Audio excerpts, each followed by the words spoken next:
आप फैसला करेंगे, इंडिया फैसला करेगा ये। मतलब इंडिया ये फैसला कर सकता है, आप तो जो है ना भूटान का फैसला नहीं कर सकते, तो आप पाकिस्तान का फैसला कैसे करेंगे? ठीक बात, बहुत बढ़िया बात। वैसे मैं आपसे एज अ प्रिंसिपल बात करूं, कोई भी कंट्री किसी दूसरी कंट्री के लिए कभी कुछ डिसाइड नहीं कर सकता। ये बात कमर चीमा शो पर कम से कम पिछले 5 साल से तो मैं कह रहा हूँ, लेकिन कमर चीमा साहब को समझ नहीं आती, क्योंकि कमर चीमा साहब को लगता है कि पाकिस्तान की किस्मत आपके जज साहब कह रहे हैं। यूएस। मैं आ रहा हूँ, मैं इनको कह रहा इनको हूँ, देख लें आपको बाद में मैं इन पर आ रहा हूँ, मैं आपके साथ बड़े फ्रैंक ओपिनियन रखूंगा, बिल्कुल जिसको बोलते हैं, लेकिन मेरे को पूरी कर लेने देंगे। मैं कमर चीमा साहब को हमेशा से कहता आया हूँ कि यूएस और चाइना पाकिस्तान का फ्यूचर डिसाइड नहीं करेगा। अस्सलाम वालेकुम। मेरे ख्याल से तो पेट्रोल का इशू है, क्योंकि पेट्रोल के रेट बहुत ज़्यादा ऊपर हो गए हैं, जिसकी वजह से लोग गाड़ियाँ सेल कर रहे हैं अपनी। और इसके अलावा दूसरी बात ये कि बकरा ईद का सीज़न चल रहा है, तो लोग जानवर वगैरह लेने के लिए उस हवाले से भी सेल कर रहे हैं। मैं तो ये समझता हूँ कि यही वजह है। तो आप ये नहीं समझते कि पेट्रोल की भी जो इतनी ज़्यादा प्राइस हो गई है, इसने लोगों को इस नेश पे लेके आ गई है कि लोग जॉबलेस हो गए हैं अभी। जय हिंद दोस्तों, स्वागत है फिर से आप लोगों का न्यूज रिएक्शन वीडियो में। जी हाँ, बात कर रहे हैं इंडिया और पाकिस्तान। तो अभी सबसे ज़्यादा जो एक न्यूज निकल के आ रही है कि इंडियन आर्मी चीफ सीधे पाकिस्तान को चुनौती दिए हैं कि यदि आप आतंकवाद बनाना और आतंकवाद को पालना बंद नहीं करेंगे तो ज्योग्राफी और हिस्ट्री दोनों से ही आप गायब हो जाएंगे। इस बात का चर्चा सबसे ज़्यादा अभी चल रहा है और इस बात को लेकर पूरे पाकिस्तान के जितने भी मीडिया कर्मी और सोशल मीडिया इन्फ्लुएंसर काफ़ी ज़्यादा चिढ़े हुए हैं कि भारत के आर्मी चीफ ऐसे बात कैसे कर सकते हैं। जी हाँ, आप वीडियो लास्ट तक देखें और देखें क्या कह रहे हैं पाकिस्तानी एक्सपर्ट चीमा जी और इनके सहयोगी लोग।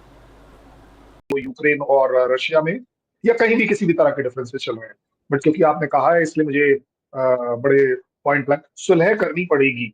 मैं तो मानता हूँ, मैं तो हमेशा से मानता हूँ। कमर चीमा साहब नहीं मानते कि सुलह करनी पड़ेगी, क्योंकि सुलह करने का मतलब ही यही होगा। समझते इसके पीछे क्या वजूहत है और मामला किससे बेहतर है? ये वजूहत है कि हमारी गवर्नमेंट सबसे पहले वो सही रास्ते पे नहीं चल रही।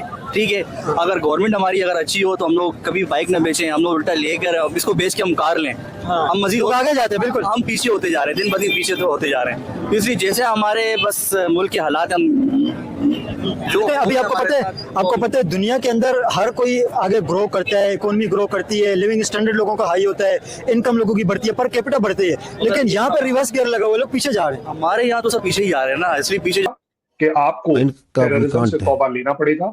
आपको अपनी जो एग्रेसिव पोस्चरिंग आप जो दिखाते हैं उससे आपको तौबा करना पड़ेगा। और सुलह का मतलब सुलह नहीं है, सुलह का मतलब है बातचीत। आप और मेरे बीच में बातचीत हो रही है, सरकार के बीच में भी बातचीत होगी, करनी ही पड़ेगी। मैं ये नहीं कह रहा कि होगी, करनी ही पड़ेगी। अच्छा सुने मेरी बात सुने, इसका मतलब है आप अपनी सरकार को कह रहे हैं ना कि बातचीत करनी पड़ेगी और आपकी ये जो पॉलिसी है गलत है। पाकिस्तान की पॉलिसी तो बड़ी क्लियर है, हम तो बात करना चाहते हैं, लेकिन आपकी सरकार जो है उसको लेने हैं वोट, उसको करनी है सियासत, उसको करनी है मतलब हिंदू मुस्लिम, तो मसला तो फिर वहां पे आता है कर्नल साहब। दैट इज द प्रॉब्लम और आप बहुत अच्छे से जानते हैं इस दोस्तों। भारत की तरफ उससे पूछो कि 100 रुपए का किराया देना उसके लिए अजाब हो जाता है। 1500 रुपए दिहाड़ी कमाना मुश्किल है। जब पेट्रोल पे पैसे बढ़े, आटा, चीनी, घी, तेल सब पे पैसे बढ़ गए। मेरे भाई सबसे अहम है किराया। जहाँ मजदूरी के लिए आदमी जा रहा है वो गरीब कहाँ से देगा? वो किराया पूरा करे या दिहाड़ी बचाए या घर में रोटी खाए। अगर ये पोजीशन रही तो गरीब आदमी 2 वक्त खाना नहीं खाएगा, एक ही वक्त खाएगा। एक वक्त भी हो सकता है ये भी छिन जाए। हाँ, ये अगर नहीं, अभी तो थोड़ा सा एक वक्त पे आ गए लोग। इतना बड़ा इदारा खुल गया है ना, ये कौन सा फायदा इस शक्ल में उठा रहा है जिसका नुकसान ज्यादातर पाकिस्तान को मुआशी हवाले से भी, सियासी हवाले से भी और खित्ते की सूरत हाल के हवाले में। इसराइल और इंडिया मुस्लिम ममालिक में जो इख्तलाफात है एटलीस्ट उम्मीद नजर आ रही है, मत उसे तोड़ने की कोशिश करो। ये हॉरर फिल्म अपने आप में इस बार हॉरर फिल्म नहीं बनेगी। That is what the army chief is saying, that will be horrifying for the countries. आपने एक बात करी थी, मेरे को उसमें जरूर बोलना पड़ेगा। आपने कहा हमारे आर्मी चीफ किसी महफिल में ये बोल रहे थे, army chiefs of India don't attend महफिल्स। हमारे यहाँ महफिलों में जाने का रिवाज नहीं है। Pakistan we mean business, we are a professional army. महफिलों में जाते होंगे शायद, वेल आपके यहाँ पर दस्तूर होगा, क्योंकि आपके यहाँ मतलब आर्मी जो है वो रियल एस्टेट का ट्रेडिंग भी करती है, आपके यहाँ बिजनेस भी करती है, दूध की डेयरी भी चलाती है वगैरह वगैरह, इसलिए उसके साथ हमें मत कंपेयर करिए। बट ज्यादा अच्छी बात है कि उन्होंने क्या कहा जिसके ऊपर आपका कमेंट है। कमर चीमा साहब, दिल पर हाथ रखिएगा और सच बताइएगा, आपकी कंट्री के खिलाफ कोई टेररिज्म करेगा, आप उसका ज्योग्राफिया बदलेंगे या नहीं बदलेंगे? पहली बात। एक बात बताएं, आपने कहा ज्योग्राफिया बदलेंगे, ओके गॉट इट। मुझे सिर्फ इतना बता दें, जब आप पहलगाम का वाकया हुआ जिसको सब दहशतगर्दी का कहते हैं, आप कहते हैं पाकिस्तान ने कराया, क्या दुनिया में कोई आप एक भी सबूत दे सके स्वाय इसके कि उन लोगों को एक्स्ट्रा जुडिशियल किलिंग्स की, आपने लोगों को घर मसमार किए, कश्मीरियों के घरों में बॉम्ब लगा के उनको वहां से निकाल के जो घर गिराया आपने? मतलब मैं कहता हूं आप हम पे जरूर कहें ये हम करा रहे हैं, पाकिस्तान करा रहा है, ये आपका एजेंडा है या आपकी बात है, ओके गॉट इट।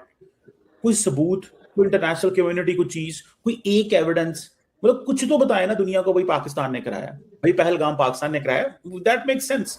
या कि आप सिर्फ अमेरिकी सदर को, वाइस प्रेसिडेंट को और अमेरिकी लीडरशिप को अट्रैक्ट करना चाहते थे कि देखो ये पाकिस्तान है, इसकी तरफ जरा सख्ती करो, ये दहशतगर्दी कराता है, और वो चीज उल्टा आपके पड़ गई। आप समझते थे आप कॉम्प्रिहेंसिव ग्लोबल स्ट्रेटेजिक पार्टनर हैं और ठुस हो गई यार चीज। कल साहब ठुस समझते हैं ना, ठुस ये जो हुई पड़ेगा, क्योंकि एक तो उनका ख्वाब है जो हिंदुत्व ख्वाब है कि हम पूरे खित्ते में हमारी डोमिनेशन होगी, ये फिर हिंदुत्व की जो आइडियोलॉजी है इससे ये सुपरचार्ज जो हेट्रेड है हमारे खिलाफ वो सुपरचार्ज्ड है, तैयारी कर रहे हैं।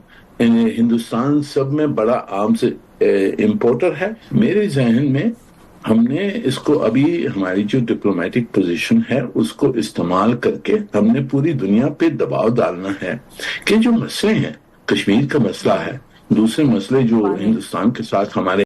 इंडियन आर्मी चीफ की जी हाँ भाई, बड़ी बड़ी ज्ञान फैलने से कोई फायदा नहीं है। ये पाकिस्तानियों का सबसे बड़ी जो समस्या है कि पाकिस्तान आतंकवाद बनाना और आतंकवाद को चलाना, ये जब तक बंद नहीं करेंगे तब तक इंडिया इनको ठोकना बंद नहीं करेंगे, चाहे वो कोई भी सूरत हाल हो। क्योंकि इंडिया का एक ही कहना है कि आतंकवाद बंद करो और अच्छे से रहो, लेकिन पाकिस्तानी का तो चूल मचा हुआ है, तो इनको तो आतंकवाद से प्यार है।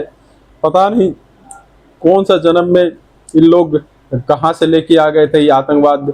ये शब्द ही एक अलग टाइप का शब्द है कि आतंकवाद। अब देखो नतीजा क्या हो रहा है कि भैया इसको अब बड़ी मार पड़ने वाला है, इनको अफगानिस्तान पीट रहा है, इसको बलूचिस्तान पीट रहा है, इसको अब ईरान ठोकने वाला है आने टाइम में। और ये अब अमेरिका का ये जो बने हुए थे चाटुर्ता, अमेरिका भी जिनको छोड़ने वाला नहीं है, क्योंकि ये मतलब कोई घाट का बचा हुआ नहीं है, इतना स्थिति खराब है। लेकिन बातें बड़ी लंबी लंबी, इनके चीफ पिछले कुछ दिन पहले भाई क्या सब ऑपरेशन सिंदूर का जो ये लोग विजय मना रहे थे, विजय दिवस, उसमें क्या लंबी लंबी बातें कर रहे थे, इंडिया को ट्रोल कर रहे थे। तो इंडिया से क्या लग रहा है कि इंडिया से ये लोग मतलब पार पाएंगे, इंडिया से जीत पाएंगे किसी भी सूरत हाल में? कि है मुमकिन है कि नहीं इंडिया से ये मतलब जो है कि लड़ाई करने के बाद इंडिया से ये जीत जाएंगे, ऐसा हो सकता है। लेकिन भाई अपने जनता और अपने पब्लिक को खुश करने के लिए ये लोग कुछ भी मतलब इंडिया के अगेंस्ट में बात बोल जाते, लेकिन पाकिस्तान में जो पब्लिक रहती उसकी समस्या क्या है उसके बारे में इनसे एक वर्ड नहीं निकलती है। और इनका ये गधे मुल्क जज्बे वाला कौम, भाई जैसा वहाँ का मंत्री और संतरी वैसा ही वहाँ का पब्लिक है। जी हाँ, आई होप आप लोग को वीडियो पसंद आया, तो वीडियो पसंद आया तो कीजिएगा चैनल को सब्सक्राइब और वीडियो को लाइक। मिलते हैं फिर से नेक्स्ट वीडियो में, तब तक के लिए जय हिंद।